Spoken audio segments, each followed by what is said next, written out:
12:30 সময় আপনার এই কেআইবির সামনে মেট্রো রেলের আপনার উপর থেকে এটা বেয়ারিং প্যাড বেয়ারিং পিন পরে একজন পথচারী, যার নাম পরে আমরা জানতে পারি আবুল কালাম আজাদ, উনি ওনার মাথায় পড়ে এবং তাৎক্ষণিক উনি স্পট ডেথ হয়, সাথে সাথে মারা যায়।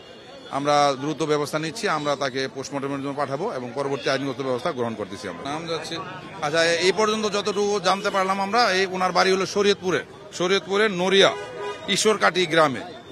ঈশ্বরকাটি গ্রাম, আবুল কালাম, পিতা জলিল চাকদার, মাতা হনুফা বেগম, সাং ঈশ্বরকাটি, নড়িয়া, শরীয়তপুর।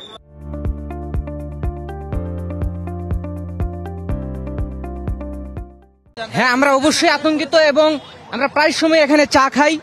এই কেআইবিতে বিভিন্ন সময় বিভিন্ন প্রোগ্রাম থাকে। আমরা যারা ফার্মগেট এলাকাতে থাকি বা এই মেট্রো রেল দিয়ে চলাচল করি, আমরা এই জায়গাটাতে সময় দিই এবং আমরা বিতস্ত, আমরা আতঙ্কিত যে এই ধরনের একটা ঘটনাতে আমাদের এক ভাই প্রাণ হারিয়েছে, আরো জানি কত ভাই এইরকম প্রাণ দিতে হয়, জীবন দিতে হয়। আসলে একটা জিনিস এখানে চিত্র ফুটে উঠেছে, সেটা হচ্ছে বিগত সময় যে আওয়ামী সরকার যারা মেট্রো রেলটা করেছে বা তাদের যে দুর্নীতি স্বেচ্ছাচারিতা, এটাই কিন্তু আজকে প্রতিমান হয়ে বেশে উঠেছে। আমি অবশ্যই শঙ্কা প্রকাশ করি। আমি এখন হলো এই পথ দিয়ে হাঁটতে আমার দ্বিধাবোধ লাগতেছে, ভয় লাগতেছে। এটা হলো আপনার কয়দিন আগে হলো আরেকটা ওই সামনেই খামারবাড়ি এখানে একটা খুলে গেছিল।